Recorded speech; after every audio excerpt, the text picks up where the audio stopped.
sebuah aset, sebuah nilai itu terbentuk ketika peminatnya banyak. Oke? Jadi jika sebuah aset itu tidak ada peminatnya, maka jelas susah untuk dia naik. Oke? Dan Crypto Luna, kita berharap investor itu bisa mempercayakan dia kembali.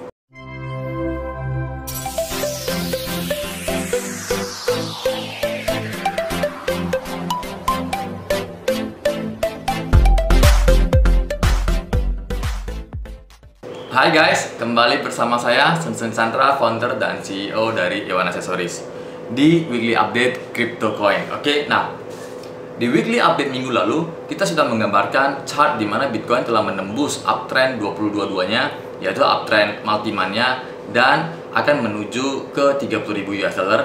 Dan minggu ini Bitcoin benar-benar terjun ke support 30.000 US dollar dan membawa koin-koin lainnya ikut turun bersamanya, termasuk Terra Luna. Oke? Dan satu minggu ini juga kita mengalami kejadian yang sangat luar biasa di mana Terra Luna yang merupakan proyek 40 miliar US dollar itu runtuh dan menyebarkan ketakutan ke seluruh koin, sehingga menyebabkan semua koin termasuk Bitcoin itu jatuh lebih dalam lagi. Oke? Karena di Weekly Update minggu lalu kita memperkirakan bahwasannya Bitcoin itu akan turun ke level 30.000 US dollar. Itu tidak langsung, akan berkonsolidasi dulu di bottom 35.000 US dollar hingga beberapa minggu ke depan. Namun ternyata ketakutan yang disebarkan oleh runtuhnya Terra itu membuat Bitcoin jatuh hanya dalam waktu seminggu, bahkan melebihi 30.000 US dollar, hampir mendekati 26.500 US dollar. Oke?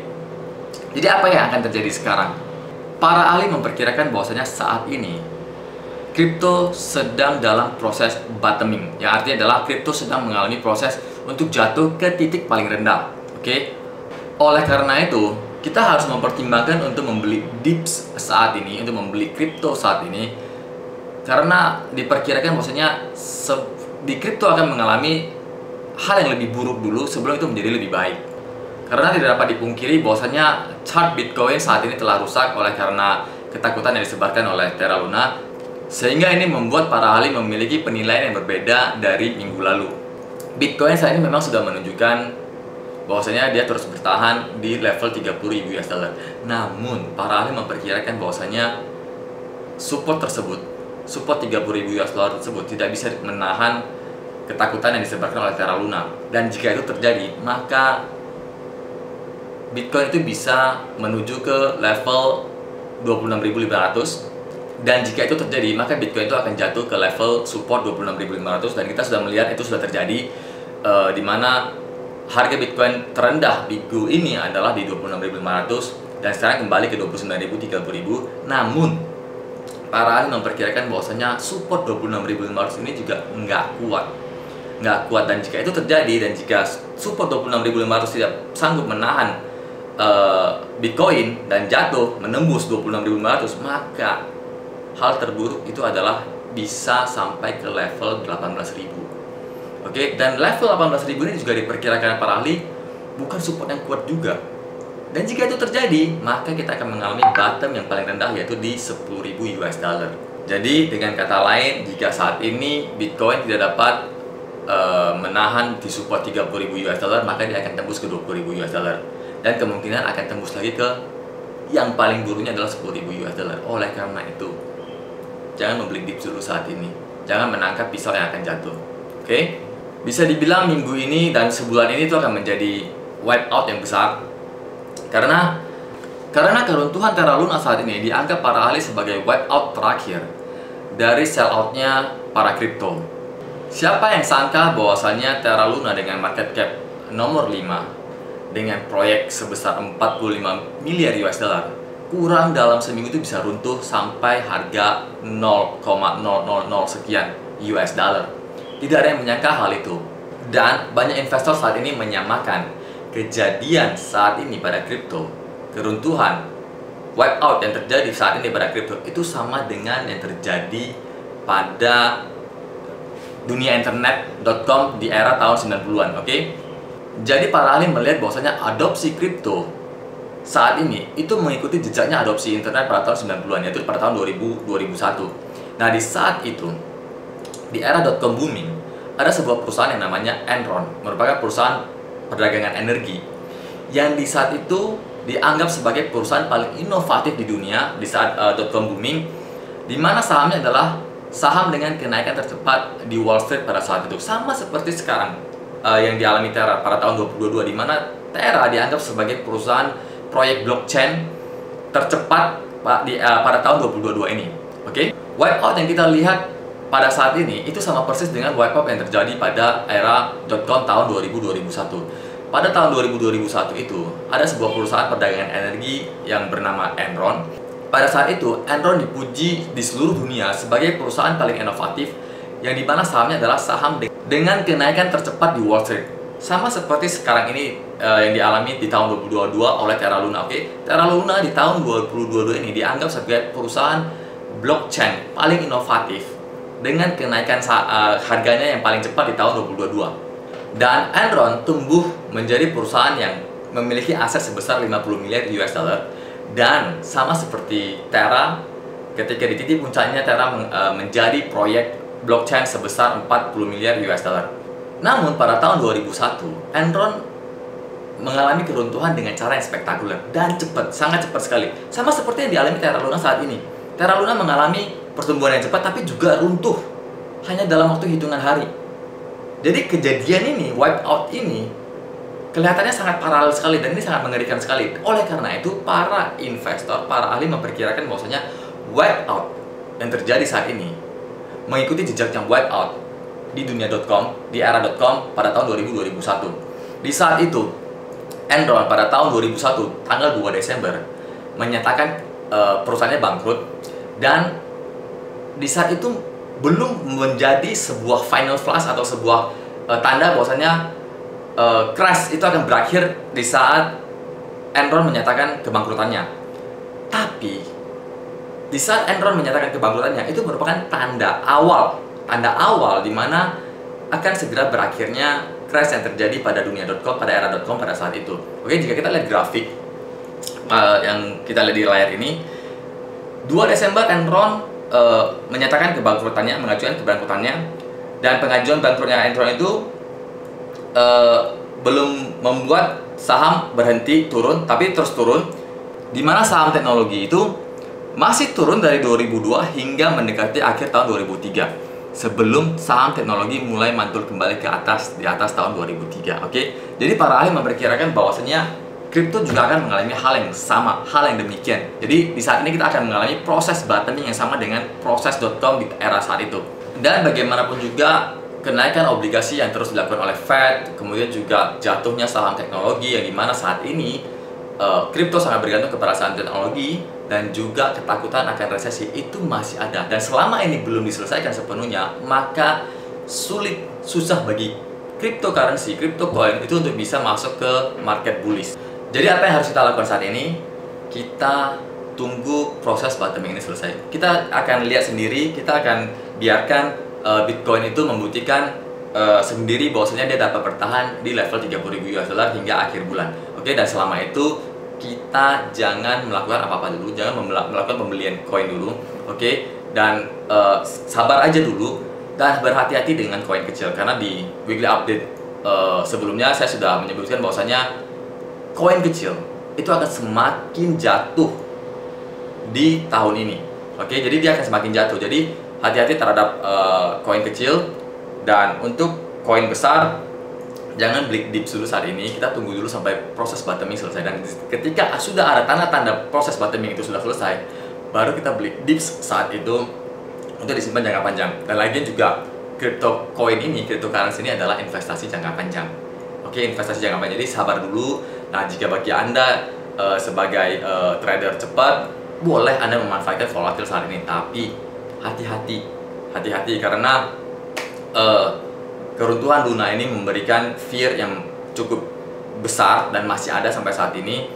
Jadi menurut saya sangat hati-hati, ambil 2-3% cukup, jangan greedy, jangan tamak. Oke? Nah, mengenai Luna sendiri, apakah Luna bisa bangkit kembali di tahun ini atau tahun depan? Seperti video saya yang sebelumnya, Luna membutuhkan keajaiban. Oke, Luna sangat membutuhkan keajaiban. untuk bisa dia kembali ke harga semula. Namun berita sentimen yang kemarin kita dapat dari dunia, setidaknya itu memberikan sedikit secuil harapan bagi kita, oke? Dan seperti video saya sebelumnya, saya menyarankan bagi Anda yang sudah dalam, Anda boleh beli sedikit saat itu kemarin, Anda boleh beli sekarang ini, supaya kita tidak mengharapkan dia naik ke harga sebelumnya lah ya. Kita hanya cukup berharap dia bisa naik ke nilai 0,09 aja, di bawah 1 sen. Itu sudah bisa mengembalikan cukup besar kerugian Anda, lossnya Anda, oke? Karena begini, menurut saya ya, market cap itu hanya sebagai salah satu indikator. Naiknya sebuah koin, kita pernah melihat seperti GME, koin-koin micin yang bisa naik ribuan sampai puluhan ribu persen. Itu aja bisa terjadi. Dan itu juga menunjukkan bahwasanya di dunia kripto dan di dunia saham tidak ada yang tidak mungkin. Oke? Nah, oleh karena itu market cap itu hanyalah sebagai salah satu indikator doang untuk kita menentukan kita mau beli koin ini atau enggak. Oke? Yang paling pasti adalah koin saham itu sama seperti produk. Oke, di mana sebuah aset itu berharga ketika peminatnya banyak. Tapi kalau sebuah aset peminatnya nggak ada, maka harganya itu nggak ada. Harga itu tidak akan naik. Oke, jadi semuanya tergantung kepada peminatnya. Oke, jadi market cap hanya sebagai salah satu indikator aja. Dan saya akan kasih Anda lihat sebuah cerita. Semoga ini bisa memberikan Anda satu pemasukan, oke? Dimana di dunia aset, peminat itu jauh lebih penting daripada market cap atau indikator lainnya. Oke, kita coba lihat sebentar.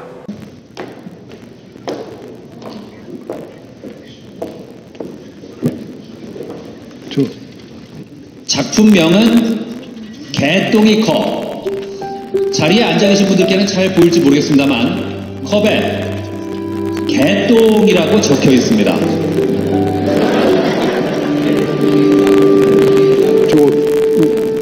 우리 개똥이 아니야? 아, 경매가가 10,000원으로 돼 있네요. 형수님이 왜 저런 걸 냈지? 얘는 내가 몰래 냈지. 엄마가? 잘했네. 자, 그럼 10,000원부터 출발하겠습니다. 시작하시죠.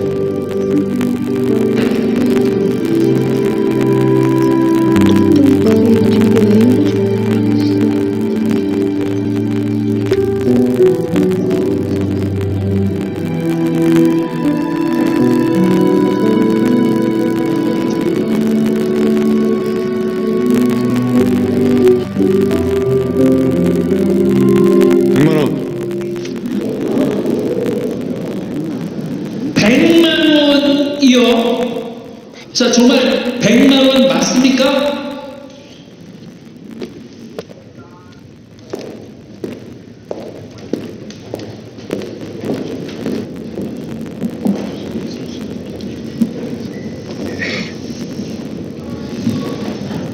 안녕하세요. 저는 디자이너 다니엘 피트라고 합니다. 반갑습니다.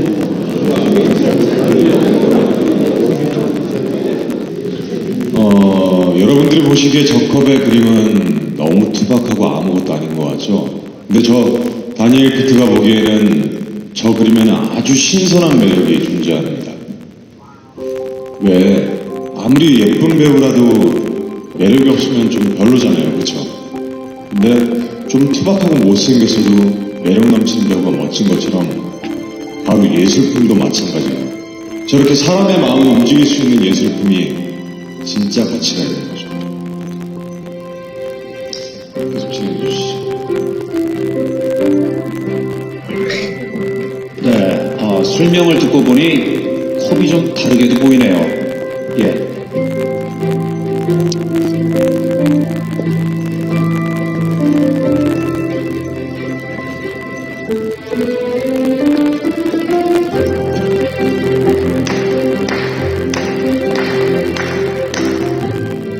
훌륭한 말씀이셨습니다. 아주 좋은 작품의 가치를 알아보는 사람들에는 비슷비슷한 것 같습니다. 저 개인적으로는 저 그림의 작가분을 알고 있는데 그분은 아주 배려심이 강하고 꼼꼼하시고 이따적이면서 아주 착한 분이십니다. 저 작품을 보다 보면 그 작가의 마음이 은은하게 풍겨오는데요. 그런 의미에서 300부터 시작하겠습니다. 300만 원? 자, 시작가가 300으로 나왔습니다. 놀랍습니다. 경매가가 10,000원이었는데요. 자, 300만 원이 나왔네요. 더 없을까요? 350. 380만 원. 380만 원이요. 금지라도 한 거야? 400 점점 올라. Oke guys, jadi Anda bisa melihat bahwasanya sebuah aset, sebuah nilai itu terbentuk ketika peminatnya banyak. Oke. Jadi jika sebuah aset itu tidak ada peminatnya, maka jelas susah untuk dia naik. Oke. Dan Crypto Luna kita berharap investor itu bisa mempercayakan dia kembali. Jadi saya berharap dukungan itu bisa membuat investor mengembalikan kepercayaan investor terhadap koin Luna dan USD dollar. Dan kita berharap juga agar dukungan terus berusaha untuk tidak menyerah dan tidak melakukan rug pull. Oke, dan selama itu masih ada, maka harapan secuil pun masih ada. Oke. Jadi dari video ini kita dapat melihat bahwasanya aset itu berharga ketika peminat itu ada.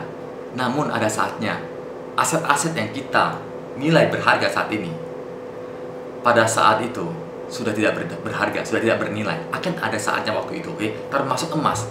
Akan ada saatnya di mana emas itu yang kita anggap paling berharga, itu menjadi tidak berharga pada saat itu. Dan sebaliknya, barang-barang yang kita anggap tidak berharga pada saat itu akan menjadi jauh lebih berharga daripada emas itu sendiri.